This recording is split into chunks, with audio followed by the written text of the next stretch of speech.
guys, welcome to Chemi study YouTube channel.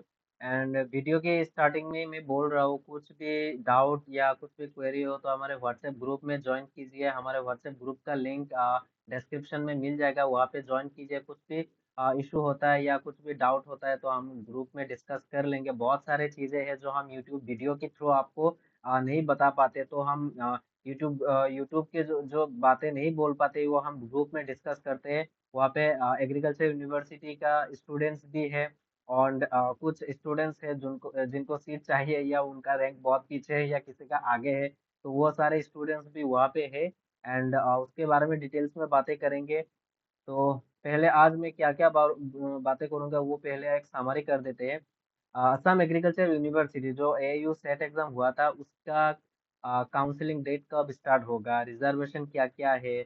कुछ AU employ बोल रहे थे कि AU employ veterinary field assistant या ये सब के बारे में, बीएफए के बारे में या वेटनरी फील्ड असिस्टेंट का कुछ रिजर्वेशंस है।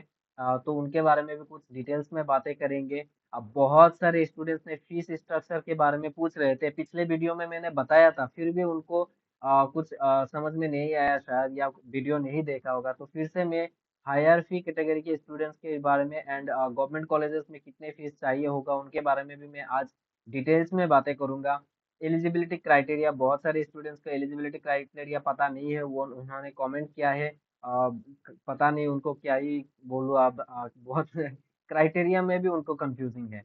हाँ, तो नेक्स्ट मैं कट ऑफ के बारे में बताऊंगा। कट ऑफ में पिछले वीडियो में भी बताया है, पर इस वीडियो में फिर से बताऊंगा। लास्ट ईयर की बेसिस पे, लास्ट ईयर 2023 का क्या क्या क्या रैंक में क्या क्या सीटें मिला था, उसका बेसिस में हम आज डिटेल्स में बातें करेंगे। लास्ट में इंपॉर्टेंट डॉक्यूमेंट्स क्या क्या चाहिए होगा, उसका डिटेल्स में हम बातें करेंगे। तो लास्ट तक देखिएगा वीडियो। एंड पहले तो मैं स्टार्ट करने के पहले मैं खुद को इंट्रोड्यूस कर लेता हूँ। मेरा नाम है Ansari Ahmed Talukdar and I am a student of Guwahati medical college. बहुत सारे स्टूडेंट पूछ रहे हैं कि मैं कहाँ पे पढ़ाई करता हूँ, तो मैं बोल देता हूँ कि जीएमसीएच में हूँ फिलहाल। और मेरे बैचमेट जो है वो सारे के सारे बीएससी मेडिकल टेक्नोलॉजी कोर्स कर रहे हैं। पर उनको पता है, उन्होंने एग्री का एग्जाम भी दिए थे, उनका रैंक भी आया था। तो कुछ खुद का कुछ होता है ना कि पर्सनल रीजंस या कुछ चॉइस होता है, तो उन्होंने एग्री ना लेके उन्होंने बीएससी मेडटेक लिया है। तो उनको पूछ सकते हैं कि कैसा गया कट ऑफ। उन्होंने काउंसलिंग भी अटेंड किया था। मेरा बेस्ट फ्रेंड जो है उसने भी काउंसलिंग अटेंड किया था, उसका सीट भी मिला था उसको, पर उसने एडमिशन नहीं लिया बाद में एक्चुअली। तो उसने विथड्रॉ कर दिया, तो उसके बारे में भी हम विथड्रॉ कैसे किया जाता है उसके बारे में भी हम डिटेल्स में बातें करेंगे। तो लास्ट तक देखिएगा। बहुत सारे स्टूडेंट्स हैं तो हमारे वीडियो देख रहे हैं पर उन्होंने सब्सक्राइब नहीं किया। मैं किसी भी वीडियो में सब्सक्राइब के लिए नहीं बोला, पर इस वीडियो में सब्सक्राइब के लिए बोल रहा हूँ। यदि आप लोग सब्सक्राइब करेंगे तो हमारा चैनल ग्रोथ होगा, तो हम जो जितने भी हम फ्रेंड्स हैं उनको एक उम्मीद मिलेगी कि और भी हम वीडियो डालें। तो चलिए, ज़्यादा टाइम नहीं लेते। पहले तो मैं काउंसलिंग डेट, देखो काउंसलिंग तो क्या ही बोले। अब जुलाई, हाँ जुलाई चल रहा है ना, जुलाई 1 का एंड में स्टार्ट होने का चांसेस है। और एक बात ध्यान से सुन लो, ये जो मॉपअप राउंड होता है ना भाई, मॉपअप राउंड, उसके लिए वेट मत करो भाई, बहुत टाइम लग जाता है, 4 महीना, 4 मंथ। हाँ, आप पिछले ईयर का भी उठा लो, 4 मंथ का टाइम लग जाता है। हाँ, आपको फर्स्ट राउंड या सेकंड राउंड में नहीं मिला तो बहुत टाइम लगेगा, मॉपअप राउंड आते आते 4 महीना हो जाता है, क्योंकि इसी वजह से तो सीट वैकेंट होता है भाई। ध्यान से सुन लो। और काउंसलिंग डेट ये जुलाई के एंड में हो जाएगा स्टार्ट, उसके पहले तो मुझे लग नहीं रहा है कि स्टार्ट होगा। बहुत सारे स्टूडेंट्स बोल रहे हैं कि जुलाई में ही होगा, पर जुलाई के एंड में स्टार्ट हो सकता है, ये एक्सपेक्टेड है। अब मैं तो श्योरली नहीं बोल सकता, थोड़ी ना मैं एग्रीकल्चर यूनिवर्सिटी का कुछ एम्प्लॉय हूँ, है ना। तो जुलाई का एंड में हो जाएगा, ये मान के चलिए। And next, reservation of seat, क्या क्या रिजर्वेशन है एंड क्या क्या नहीं है उसके बारे में भी मैं बताता हूँ। रिजर्वेशन तो देखिए, रिजर्वेशन बहुत कुछ है, यूनिवर्सिटी के वेबसाइट में दिया गया है। तो मैं बता देता हूँ। तो रिजर्वेशन आप देख सकते हैं कि सीट रिजर्वेशन ये यूनिवर्सिटी की वेबसाइट में दिया है। अंडर ग्रेजुएट डिग्री के लिए क्या क्या है, शेड्यूल कास्ट एससी के लिए है, जो एसटी उनका है, अदर बैकवर्ड क्लास ओबीसी के लिए भी है, इकोनॉमिकली वीकर ईडब्ल्यूएस कैटेगरी के लिए भी है, candidates who are children of AU employ retired decrees university employ उनके लिए भी है, children of victim of children और brother sister of martyrs Assam education उनका एक सर्टिफिकेट भी बनवाएगा, वो सर्टिफिकेट चाहिए होगा। हाँ, काउंसलिंग के टाइम पे वो सब चाहिए होगा। कोई बहुत सारे स्टूडेंट स्पोर्ट्स कोटा से है, तो स्पोर्ट्स कोटा के लिए भी कुछ सीट्स है। डिफेंस पर्सनल के लिए भी कुछ सीटें रिजर्व किया गया है। एक्स सर्विसमैन जो आर्म फोर्सेस के है, उनका सर्टिफिकेट है ना, वो सर्टिफिकेट लेके आपको जाना पड़ेगा। उसमें एक मेंशन किया गया है कि the defence personnel should be working in Assam for last 1 year और मोर। हाँ, तो ये देख लेना। कैंडिडेट फ्रॉम आउटसाइड, ये जो आउटसाइड के स्टूडेंट्स है उनको आईसीआर देना पड़ेगा, ये तो नहीं चाहिए। दो और टी हस्बेंड्री के स्टूडेंट्स को भी कुछ सीट रिजर्व रहता है। 2 सीट जो है रिजर्व फॉर सन और daughter of small T growers of Assam.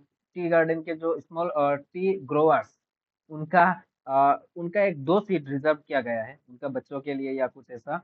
जो फ्रीडम फाइटर है उनके लिए भी कुछ रिजर्व सीट है। कैंडिडेट्स वर्किंग एज एईए, जो एग्रीकल्चर एक्सटेंशन असिस्टेंट या BFA veterinary field assistant, FD fishery demonstrator, शेरी डेमोन्स्ट्रेटर, इसके बारे में थोड़ा बाद में बताते हैं। इसके बारे में थोड़ा डिटेल्स में हम थोड़े बाद में बताते हैं। हाँ, तो इनका कुछ सर्टिफिकेट्स होता है, और उनका शायद 3 साल का कुछ ऐसा होना पड़ता है, जो बोलते हैं ना कुछ प्रैक्टिस या कुछ जॉब या असिस्टेंट काम करने का जो टाइम होता है, 3 साल है शायद। वो मैं थोड़ा आगे बताऊंगा इसके बारे में। बहुत सारे स्टूडेंट्स ये बीएफए के बारे में बोल रहे हैं, तो थोड़ा आगे बताऊंगा। यही था रिजर्वेशन। एंड 20% सीट्स जो है ना, वो आईसीआर के थ्रू फिल होंगे, है ना। तो आईसीआर के थ्रू फिल होंगे 20% सीट। ये सब देख लीजिए, ईडब्ल्यूएस ऐसा कुछ। ये जो पीडीएफ है मैं ग्रुप में शेयर कर दूंगा। ये जो यूनिवर्सिटी की वेबसाइट में मिला है। हाँ, तो रिजर्वेशन तो आपको मिल गया होगा। जो और भी बाद में और कुछ डिटेल्स बताते हैं। पहले तो फीस स्ट्रक्चर, भाई बहुत सारे स्टूडेंट्स ने मुझे क्या ही बोलूं यार, फीस स्ट्रक्चर के बारे में बोल बोल के तंग कर दिए। पहले वीडियो में मैं बताया हूँ क्या फीस स्ट्रक्चर क्या है, कुछ क्या है वो सब बताया है पहले। तो ये सब ये एक जो पीडीएफ है वो मैं बता दूंगा आपको। मोटा मोटा एक आइडिया दे देता हूँ कि कितना फीस चाहिए होगा गवर्नमेंट के लिए। अब गवर्नमेंट के लिए होगा तो आपको 23,650 देना पड़ेगा। और जो हायर फी कैटेगरी है भाई, हायर फी कैटेगरी, उनको चाहिए होगा 99,550 rupees at the time of counselling. ये फर्स्ट सेमिस्टर के लिए है, फर्स्ट सेमिस्टर। सेकेंड सेम में ये 99 जो है ये 80 तक चला जाएगा। 80 तक हो जाएगा आपका फीस, 80,000 समथिंग। एंड इसका शायद 12,000 हो जाएगा, शायद नहीं, एक्चुअली 12,000 ही है। मैं फीस स्ट्रक्चर का जो पीडीएफ है मैं ग्रुप में शेयर कर दूंगा। एंड जो हायर फी कैटेगरी है उनको 99,000 देना ही पड़ेगा at the time of counselling, या कुछ एडमिशन के टाइम में वो मान सकते हैं कि 99,550, 1 लाख के आसपास है। ये आपका फर्स्ट सेमिस्टर का जो फीस है ये फर्स्ट सेमिस्टर का है। हाँ, तो मान के चलिए आपका 4 साल का कोर्स है, तो करीबन तकरीबन आपका 4 लाख तो लगेगा ही, है ना। 4 साल का कोर्स है तो 4 साल मतलब आप मान सकते हैं ना। तो कुछ आइडिया खुद भी लगा सकते हैं। और मैं इसका जो ये जो पीडीएफ है ना, ये अच्छे से मैं एक ग्रुप में पीडीएफ सेंड कर दूंगा, आप खुद देख लेना। ये सब मैं बता नहीं वाला कि रजिस्ट्रेशन 1500, ये हायर फी कैटेगरी के लिए 6,000, ये इतना इतना नहीं बोल सकते ना, वीडियो बहुत ज्यादा ही लंबा हो जाएगा, इसलिए मैं नहीं बता रहा। ये पीडीएफ मैं ग्रुप में दे दूंगा, आप लोग देख लेना। एलिजिबिलिटी क्राइटेरिया, बहुत स्टूडेंट्स एलिजिबिलिटी बोल रहे हैं कि पीसीबी में देखो। पहले तो आप एचएस जो है ना पीसीबी चाहिए होगा, मतलब साइंस स्ट्रीम से। और उसका जनरल कैटेगरी के लिए भाई 50% चाहिए, ज्यादा नहीं चाहिए। 50% है तो आप जनरल कैटेगरी के लिए एलिजिबल है। जनरल के लिए और ओबीसी के लिए भी, सॉरी, यू सिर्फ जनरल नहीं, ओबीसी के लिए भी। ओबीसी एंड जनरल के लिए 50%। एससी के लिए देखो, एससी और एससी एसटी के लिए 40% भी है आपको। यदि आपका एचएस का परसेंट यदि 40% भी है, या मान के चलिए कि पीसीबी का परसेंट जो है, वो पीसीबी का परसेंट 40% मांग रहे हैं। और जो जनरल और ये ओबीसी का है उनको 50% चाहिए होगा पीसीबी में।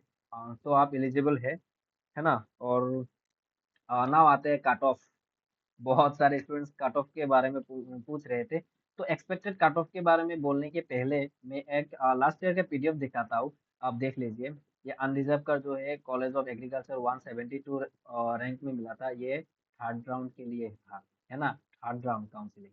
ये देखिए, college of agriculture 172 rank, BN college of agriculture 322, SCS college of agriculture 303, community science 413, food and nutrition ये है ना 509, जो ये college of fishery science 372, horticulture 486, sericulture 597, college of veterinary science Guwahati, ये गुवाहाटी का है ना, गुवाहाटी का है। खानापारा में जो 51 गया रैंक जनरल के लिए अनरिजर्व।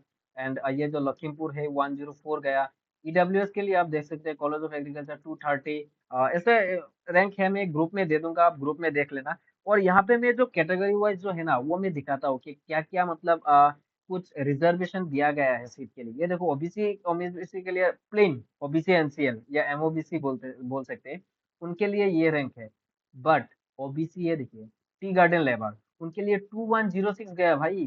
बीएससी एग्री के लिए 2106, इतना गया रैंक।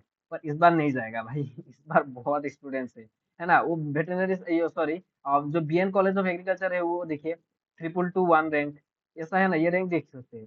ये जो है ना OBC tea garden labour, OBC Koch Rajbongshi के लिए भी देखो बहुत कट ऑफ गया ओबीसी ताया हुम के लिए देखो, OBC Moran, OBC Matak, OBC Chutia, ST plain के लिए देख सकते हैं। ये सब मैं ग्रुप में सेंड कर दूंगा, आप ध्यान से देख लेना या वीडियो को पॉज कर लेना, वीडियो को पॉज करके भी देख सकते हो, है ना। एसटी हिल के लिए देखो, कॉलेज ऑफ एग्रीकल्चर 1280 गया, ऐसा 1500 गया, है ना। यदि 1600 इस बार भी एसटी हिल का, यदि आप मान के चलिए एसटी हिल का यदि 1500 भी रैंक है तो वो सेफ स्कोर में है, मतलब सेफ रैंक में है, उसको सीट मिल जाएगा। एससी के लिए देख सकते हो ये 433 फॉर एग्रीकल्चर। ये वेटनरी के लिए 317 गया। एसआई एयू एम्प्लॉय, ये देखो बहुत सारे स्टूडेंट्स बोल रहे हैं कि एयू एम्प्लॉय का कुछ नहीं है, ये है देख लो, ये क्या है। वीडियो पोस्ट करके देख लेना, और ग्रुप में भी मिल जाएगा ये पीडीएफ, तो वहाँ पे भी देख लेना। ये स्पोर्ट्स कोटा के लिए, गेम्स नहीं, ये स्पोर्ट्स है। फ्रीडम फाइटर के स्टूडेंट्स के लिए, डिफेंस पर्सनल, डिफरेंटली एबल, ये जो है पीडब्ल्यूडी को, पीडब्ल्यूडी मतलब फिजिकली जो हैंडीकेप होते हैं उनका, स्मॉल टी ग्रोवर्स जो बोला था मैंने। हायर फी, हायर फी के लिए देखो, बीएससी एग्रीकल्चर के लिए क्या 45, 42, भाई बहुत ज्यादा है। एग्रीकल्चर जोरहाट के लिए, जोरहाट के लिए है। ये बीएन कॉलेज है। हाँ, ये 1009 गया। ये 1232, ये देख सकते हो। ये क्या था 352, कॉलेज ऑफ वेटनरी साइंस जो खानापारा में है गुवाहाटी, 352 गया हायर फी कैटेगरी के लिए। रेस्ट ऑफ इंडिया उनका नहीं गया शायद, इसीलिए ये 3 सीटें जो है ना वो जो मॉपअप राउंड हुआ था उसमें दे दिया गया था, मतलब वैकेंट हो गया था। ये थर्ड राउंड के लिए देख सकते हो, ये कुछ एक्सपेक्ट कट ऑफ था, है ना। तो आपको थोड़ा बहुत आइडिया मिल गया होगा। तो इस बार 2024 में कितना कट ऑफ जाएगा एक्सपेक्टेड, जनरल के लिए मैं बोल रहा हूँ कि 600 प्लस अप्रोक्स हो सकता है रैंक, यदि आपका ये रैंक है तो आपको मिल जाएगा। ईडब्ल्यूएस के लिए भाई, ईडब्ल्यूएस के लिए भी मैं 600 ही बोल रहा हूँ, क्योंकि मुझे बहुत सारे मैसेज आए हैं कि बहुत सारे स्टूडेंट्स हैं ईडब्ल्यूएस के लिए, तो ज्यादा नहीं जाएगा। ज्यादा कम मतलब बहुत ज्यादा कम नहीं जाएगा, 600 तक तो जाएगा ही। ओबीसी एनसीएल के लिए मैं, ओबीसी एनसीएल एंड एससी के लिए, ये दोनों जो कैटेगरी है ना उनका मैं बोल रहा हूँ कि 700 जाएगा। इससे इससे ज्यादा नहीं जाएगा। हाँ, बहुत सारे स्टूडेंट्स मैसेज कर रहे थे, इससे ज्यादा नहीं जाएगा भाई। ओबीसी एंड एससी के लिए इतना ज्यादा नहीं जाएगा। आपको मोपअप तक रुकना है तो 4 महीने रुको भाई, 4 महीने, 4 महीने रुको, उसमें वैकेंट होगा तो सीट मिल जाएगा। एसटी हिल के लिए, एसटी हिल के लिए 1500, एसटी हिल के लिए 1500 बोलो। एसटी प्लेन के लिए 1100। आप मान के चलिए कि 1200 भी रैंक है, इसके आसपास ही रहेगा, इतना ज्यादा डिफरेंस नहीं आएगा। ये एक्सपेक्टेड कट ऑफ है फॉर 2024, मान के चलिए। नाउ इम्पोर्टेंट डॉक्यूमेंट्स क्या क्या चाहिए। इम्पोर्टेंट डॉक्यूमेंट्स, इम्पोर्टेंट डॉक्यूमेंट्स के पहले मैं एक पीडीएफ दिखाना चाहता हूँ। ये जो मैंने बोला था कि बीएफए एंड बीएल, ये जो हो फिशरी, ये है ना, इसके लिए आप एक ग्रुप में सॉरी एक्चुअली जो कुछ इंफॉर्मेशन बुलेटिन में दिया है उसके बारे में ही मैं बात कर रहा हूँ, मैं कुछ अलग से नहीं बोल रहा हूँ, है ना। तो आप देख सकते हो ये इंफॉर्मेशन बुलेटिन में दिया गया है कि ये सब जो वेटरनरी फील्ड असिस्टेंट या कुछ ऐसा, ये कैंडिडेट मस्ट है पास एटलीस्ट 10-12, ये तो आप हो ही। Maximum age should not exceed 35 years, आपका एज 35 से ज्यादा नहीं होना चाहिए। Should possess at least 3 year practice, 3 साल आपको प्रैक्टिस में होना चाहिए, 3 साल। बहुत सारे है ना, शायद है कुछ 1 साल हो गया शायद, 1 साल या 1.5 ईयर्स वो मैसेज कर रहे थे, तो नहीं होगा आपका 3 साल। 3 ईयर्स दिया है तो 3 ईयर्स चाहिए होगा, है ना। तो उनको एक sponsored by the director of agriculture, director of husbandry and veterinary, director of veterinary field जो है ना वो, और कुछ BSc honours sericulture degree programme, उनका कुछ है तो स्पॉन्सर्ड होना पड़ेगा, तभी हम आपको इस कैटेगरी के मतलब इस कोटा में आपको सीट मिलेगा, है ना। तो इम्पोर्टेंट डॉक्यूमेंट्स, भाई इम्पोर्टेंट डॉक्यूमेंट्स क्या ही बोलूं। पहले तो आप सुनो, पीआरसी मास्ट है, पीआरसी आपको चाहिए। ओबीसी, ओबीसी के लिए ओबीसी एनसीएल, है ना। एंड ईडब्ल्यूएस के लिए ईडब्ल्यूएस सर्टिफिकेट चाहिए होगा। ये जो है ना, ये दोनों है जो फाइनेंशियल ईयर का है ना, अप्रोक्स ये भी शायद 1 साल का वैलिडिटी होता है, 1 ईयर। यार ईडब्ल्यूएस का तो होता ही है भाई, ये तो फाइनेंशियल ईयर ही है। तो आप न्यू बनवाना पड़ेगा 2024 टू 25, ऐसा कुछ फाइनेंशियल ईयर के लिए आपको बनवाना पड़ेगा। यदि नहीं है तो बना लीजिए, अभी भी टाइम है, ज्यादा टाइम नहीं लगता है ईडब्ल्यूएस। और पीआरसी बहुत इंपॉर्टेंट है भाई, पीआरसी नहीं है तो आपको नहीं मिलेगा। और क्या डॉक्यूमेंट चाहिए, आपका एचएसएलसी का डॉक्यूमेंट्स, है ना। And photo, passport size photo में चाहिए होगा आपको। ऐसे आप मान सकते 8 कॉपी रख के लीजिए, जरूरत होगा बहुत ही, ये बेकार में तो नहीं जाएगा, है ना। और जो इनका एचएसएलसी का डॉक्यूमेंट्स वो जेरोक्स कर लेना, जेरोक्स करके रख लेना। काउंसलिंग डेट बहुत ही जल्दी आएगा। एंड नाउ इम्पोर्टेंट है गैप सर्टिफिकेट। डॉक्यूमेंट्स के लिए आपको गैप सर्टिफिकेट बनवाना पड़ेगा, सिग्नेचर ऑफिस गवर्नमेंट हॉस्पिटल से वहाँ पे जाइए और बनवा लीजिए, है ना। नहीं भाई, गैप सर्टिफिकेट गवर्नमेंट हॉस्पिटल से नहीं बनता है, ध्यान से सुन भाई। गैप सर्टिफिकेट पुलिस स्टेशन, या ये देखो क्या लिखा है, officer in-charge of local police station. भाई तो भाई गैप सर्टिफिकेट तो हॉस्पिटल या डॉक्टर से तो नहीं बना पाएगा, है ना। तो भाई ध्यान से सुनो, मैं गलत बोल रहा हूँ तो आपको सुनना पड़ेगा, ऐसा कोई बात नहीं है ना। लोकल पुलिस स्टेशन से गैप सर्टिफिकेट बनवा, गैप सर्टिफिकेट नहीं होगा तो नहीं होगा एडमिशन। हाँ, ये देखो मेडिकल फिटनेस सर्टिफिकेट, ये फिटनेस सर्टिफिकेट आपको हॉस्पिटल से बनवाना है। गवर्नमेंट सर्टिफिकेट, गवर्नमेंट हॉस्पिटल से आपको ये सर्टिफिकेट बनवाना है। अब जाइए, गवर्नमेंट नहीं, ऐसे भी कुछ भी मतलब मतलब लाना पड़ेगा, समझ लो। ऐसा कुछ नहीं है कि गवर्नमेंट हॉस्पिटल से, ऐसा ही नहीं है। गवर्नमेंट हॉस्पिटल में जाओगे तो आपको फ्री में बन जाएगा, है ना। तो पैसा वैसे भी क्यों वेस्ट करना है ना। तो जाओ, और कुछ भी आपका हेल्प चाहिए तो हमारे व्हाट्सएप ग्रुप में ज्वाइन कीजिए। फ्रेंड यही था आज के लिए। और बीएफए भाई बहुत बेटर है, के लिए आप देख लेना। एंड हायर कैटेगरी के लिए आपका कितना, 4,000 तक जाएगा। नहीं भाई, इस बार 4,000 नहीं जाएगा, समझे। बहुत कम जाएगा, बहुत ही स्टूडेंट्स है हायर फी कैटेगरी में सीट लेना चाहते हैं, तो ज्यादा नहीं जाएगा कट ऑफ। तो ध्यान से, और यदि आपको ऐसा कुछ बैकअप प्लान करना है तो बीएससी मेडटेक का अभी भी फॉर्म फिलअप चल रहा है। बीएससी मेडटेक, उसमें बहुत सारे कोर्सेज है, मेरे यूट्यूब में वीडियो मिल जाएगा। बीएससी मेडटेक का 15 जुलाई मतलब कल, कल तक टाइम है, 15 जुलाई तक टाइम है। तो आप कर सकते हैं उसमें भी, यदि आपका रैंक बहुत ही नीचे है, या मान के चलिए किसी भी कैटेगरी का हो, 1500 के ऊपर रैंक है, 1500, 1500 के ऊपर रैंक है, तो आप ये मैं रेकमेंड करूंगा कि बीएससी मेडिकल टेक्नोलॉजी का फॉर्म फिलअप कीजिए, क्योंकि एक ही एग्जाम बाकी रह गया, बाकी सारे एग्जाम्स तो हो गए, है ना। तो यही एक आपका ऑप्शन है, तो आप देख लेना क्या करते हैं। अल्लाह, अल्लाह, मैं आपको थैंक यू बोलना चाहता हूँ इतना टाइम तक देखने के लिए। और दूसरी बात, चैनल सब्सक्राइब करो। मैंने नहीं बोला अभी तक, तो इस वीडियो में बोल रहा हूँ कि चैनल सब्सक्राइब करो। कुछ भी क्वेरी है तो व्हाट्सएप ग्रुप में आ जाओ। चैनल सब्सक्राइब करोगे तो अच्छा लगता है ना, वीडियो बनाने में अच्छा लगता है। तो thank you, bye bye, see you.